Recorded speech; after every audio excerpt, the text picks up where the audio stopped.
Welcome to my humble abode. My lovely wife, Sally, who's English.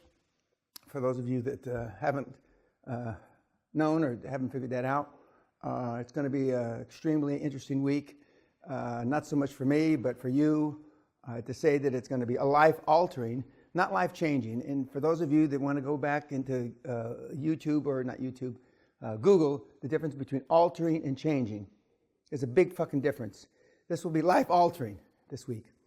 Even for those that have made a little bit of money, it won't be any more altering for the poor or for the middle class or for the guys that have made some money, because you're going to learn to think in a different way. There's somebody in this room, and I'm not going to point him out, that has read 640 books before coming here. It's hard for me to believe, but if that wasn't the norm for most people, because most people think that reading is taking action. It's not taking action. It's postponing taking action because you're reading motherfucking books instead of pulling the trigger. But you have learned to use various financial instruments. For those of you that have read, for those of you that have been to other seminars, what you learn here in the next week is how to play the financial orchestra, where you bring them all together. And you're able to create in 4 to 7 years, depending on how lucky, smart, gifted, etc. you are, and what area you choose, in 4 to 7 years, as opposed to 18, 20, 25 years, which would normally be a generation. We've had people here, and we have a couple high IQers in here, which is unfortunate because that's really a detriment to this. But we've had people with as high IQ as 180 get rich out of this deal. We've had people as low as 80 get rich. And there's no correlation. Zero. There's zero correlation for the guys that are 80, and looking at the group, although I don't have my glasses on, congratulations on your, okay. Maybe you can teach a few of the kids how to do the sums a little later. Okay. There's no correlation between 80 and 180.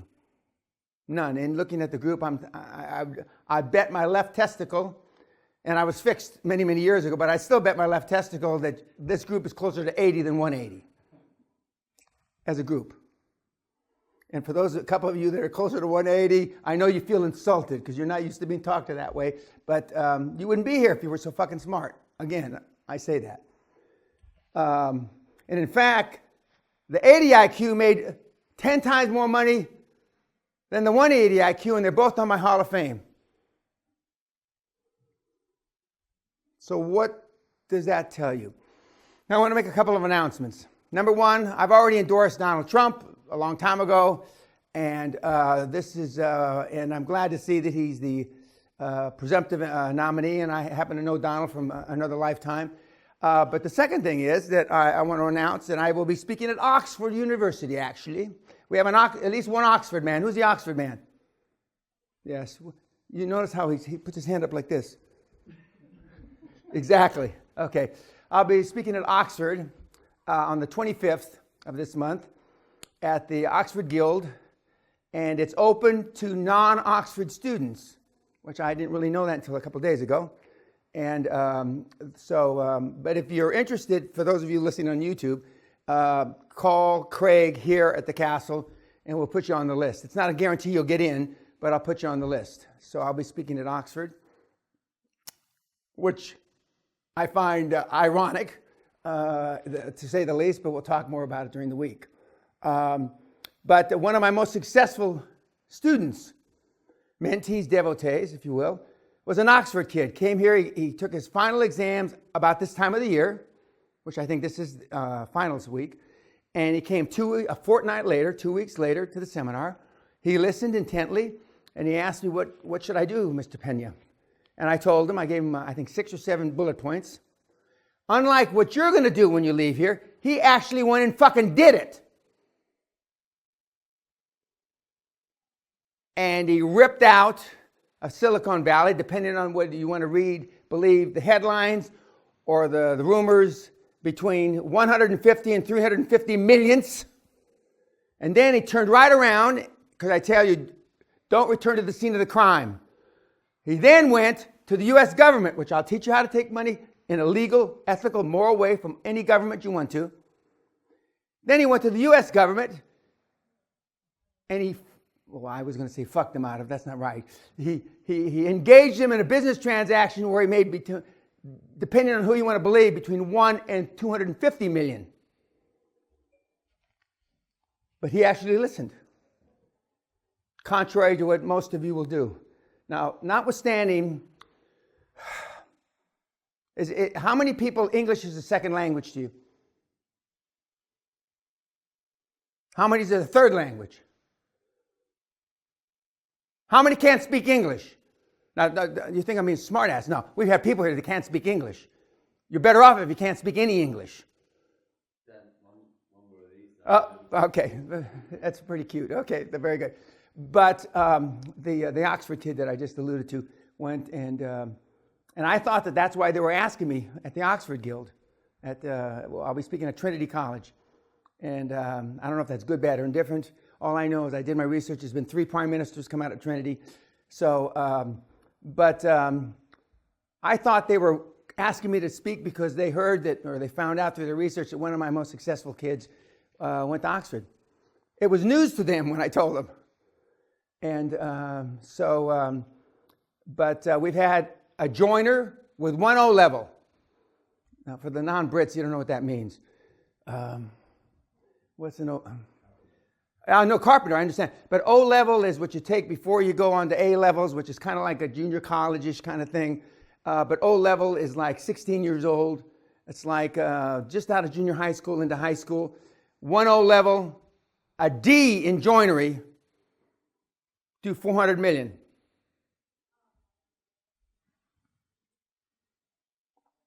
For those of you that are well educated, and we have a few of you, just think about that.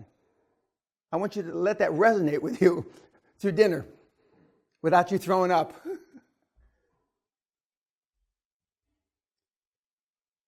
And you know who I'm talking about?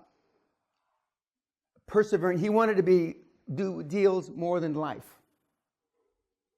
He had a lot of baggage that he wanted to prove wasn't real baggage to his parents, etc., etc.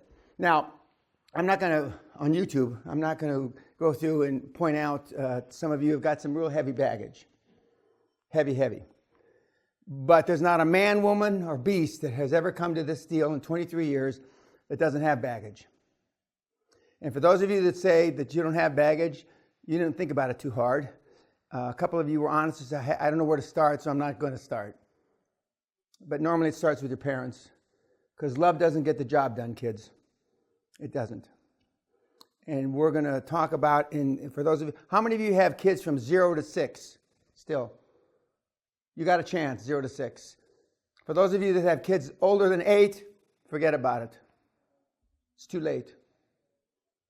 You've already done the damage. And if your parents had done a better job with you from 0 to 6 or 7, you wouldn't be here. You wouldn't be here. You wouldn't be here. Now, I talked to you about Oxford. I told you about one of my great claims to fame. But most of you are here because people only make change, guys, out of inspiration and desperation. None of you are inspired. I'm the last person you're going to try. 1, because you perceive it to be expensive, which I don't, and 2, because I'm going to give you a fucking beating. Now, we've already had somebody not show up. They paid. It's not coming. He's already decided. He had, is it seller's remorse or buyer's remorse? Whatever one of those 2 remorses he had, he thought better of it and didn't show up. Some of you, after we get to the 2nd or 3rd day, will probably wish that maybe you didn't show up. Now, I'm not going to ask you how many London Reelers we have here, because I don't want to embarrass you. But Brian QLA Rose came to this seminar. And if you have seen the changes in his lifetime, in his life the last couple of years, and he's only doing 5% of what I tell him to do, maybe 10. He thinks it's 80. But I mean, perception is reality, right? And he's got idiots like you that are sucking his dick all the time, you know. Losers! Losers! Losers! That's the London losers. And look what he's done with 5%.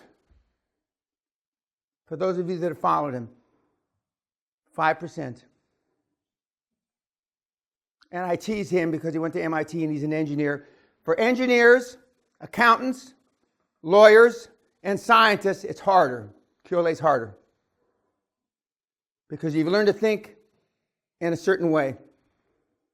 And it'll be harder for you to think, and it's a cheap cliche, outside the box. But the box that you think exists isn't the box that exists in life. The box that you think exists is conventional wisdom.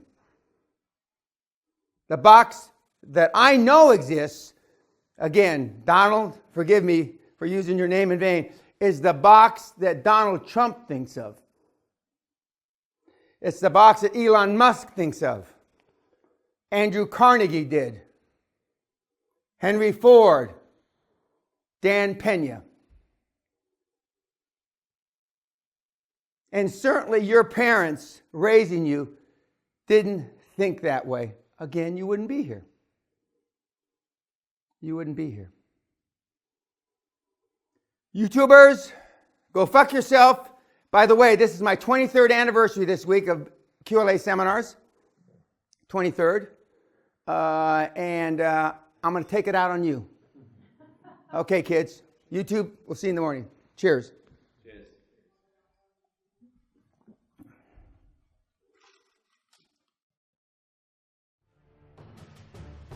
To learn more about this video and all my videos, you lazy cunts, click on this link below. Or you can go to my website, danpeña.com, and see all the fucking free material from the $50 billion man.